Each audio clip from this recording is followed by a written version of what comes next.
Welcome to Bible Study with Fred. Let's have a Bible study on Proverbs chapter 27, verse 13. Take his garment that is surety for a stranger, and take a pledge of him for a strange woman. See Proverbs 20:16 for the earlier placement of this verse. Remember that the law not only was to govern the ancient Hebrew's spiritual life and obligations, but his civil life as well, unlike the modern Christian, whose life should be managed by the doctrines of grace given in the New Testament letters from Paul to the churches with the indwelling Holy Spirit guiding him or her. Here, a person is to give his garment as a pledge to guarantee the debt of a foreigner to an Israelite, and the Hebrew was told to be sure to get a pledge from him if he was trying to guarantee the debt of a foreign woman. There would probably be all kinds of problems with that debt if the relationship changed course, as they often do. And as was stated previously, promising to guarantee someone else's debt is not a wise thing to do. Proverbs 6:1-3. My son, if thou be surety for a friend, if thou art stricken in thy hand with a stranger, thou art snared with the words of thy mouth, thou art taken with the words of thy mouth. Do this now, my son, and deliver thyself when thou art come into the hand of thy friend. Go, humble thyself, and make sure thy friend. Proverbs 11:15. He that is surety for a stranger shall smart for it. He that hateth suretyship is sure. Proverbs 17:18. A man void of understanding striketh hands, and becometh surety in the presence of his friend. These are warnings not only about suretyship, but the people who were not of Israel, who didn't worship Israel's God, the creator of all things, the God of the Bible. Foreign people and foreign worship, customs and standards of behavior were constant thorns of irritation for Israel and even helped bring about their downfall. I could go off on an application to Christians that many commentators would about how you should only offer to co-sign or back up a note for a Christian and not an unbeliever, but that's simply wrong. The principle is not to be surety for anyone. Sadly, there are many Christians who are as dishonest or unreliable as any pagan person, and many atheists who are more honorable and honest than Christians. Don't promise on others' debts. If you have the money they need and you think the cause is worthwhile, then give the money to the Lord by giving it to them. If they can pay it back, ask them to pay it forward and help someone else. But most debts we incur are not of necessity or out of wisdom. Most of the debts people ask you to guarantee are poorly thought out and come out of irresponsibility on their part. If you're not in a position to help that person with the money they need and only for essential things, then I would certainly not go against the biblical principle and promise to guarantee their debts. That's my opinion, my own opinion. If someone wants to start a business, let them save their own money or seek out investors, not come to you to ask you to put your good credit and name on the line as a guarantee of their debt to a bank. Once again, my own opinion. In my youth, I would have been one of those guys you would not have wanted to lend money to or to not get a pledge from when I was vouching for someone. I had terrible judgment and bad character. Why are people who call themselves Christians as unreliable today as others? It's probably for the same reason that Christians have similar rates or worse of drug addiction, divorce, and immoral or amoral living as others. Why is it that for all the preaching and hammering on personal moral behavior in pulpits, that so much of it seems to go in one ear and out the other? Repeatedly throughout history, Christian leaders have pointed out the Bible's role in setting the believer apart to be some use to God. Waldensians had a saying, the Holy Scriptures alone are sufficient to sanctify the believer, I read. They would attempt to memorize, to be able to recite by heart, the entire New Testament. Bishop Beck, an Anglican priest of the Reformation, promised that reading the Bible half an hour a day would relieve the Christian of blasphemy, gambling, and other sins. John Bergen, the Anglican champion of the received text in the late 1800s, who opposed the revision of Westcott and Hort, see his books, The Last 12 Verses of Mark and The Revision Revised, gave a lecture I've read to his Anglican priest students in which he also recommended daily half-hour Bible reading, never to be interrupted or put aside for the young preacher of his day.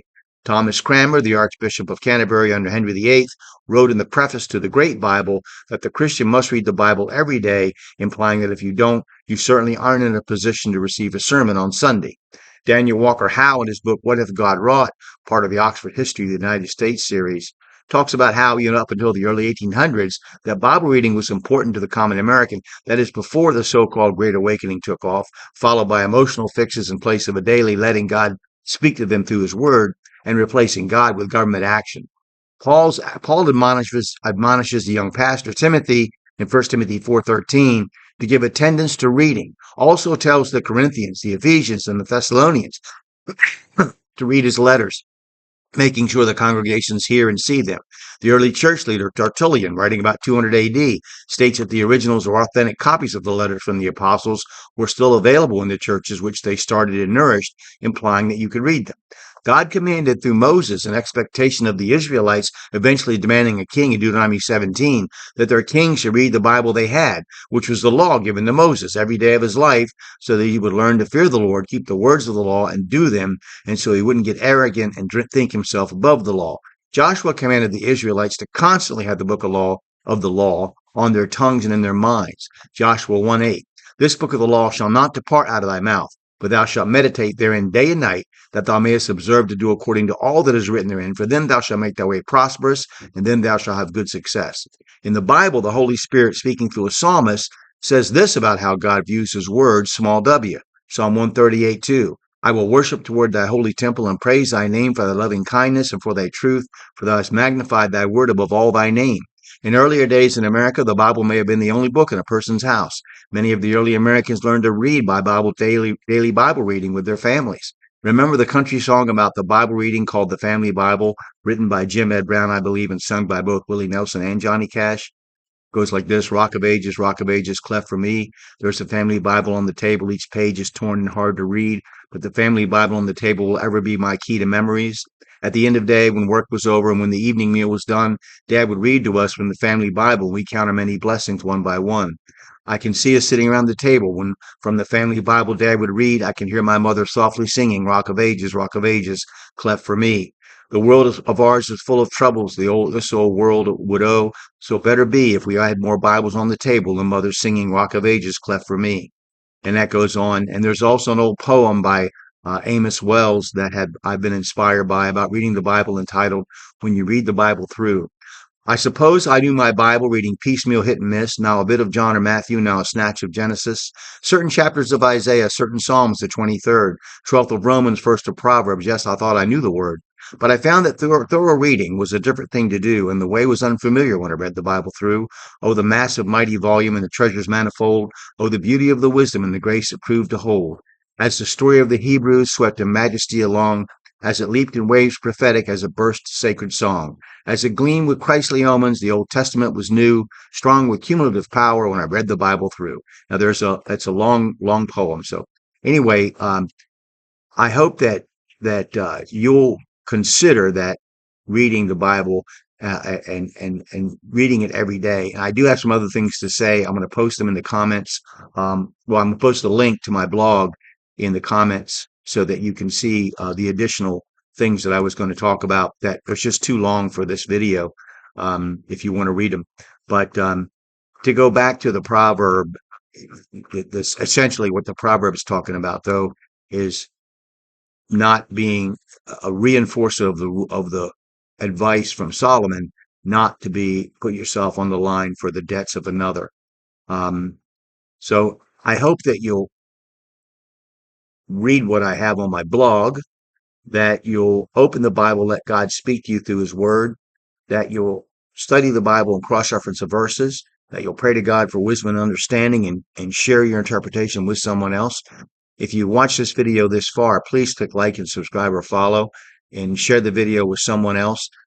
I'll post comments, my full comments from my blog. I'll post a link below, along with my published book of Proverbs, that Solomon's Proverbs, the book of Proverbs from the Bible. The comments I made, commentary, in Amazon. So if you want to buy that, but just please open the Bible today. Just read it. Let God speak to you through his word. Thank you.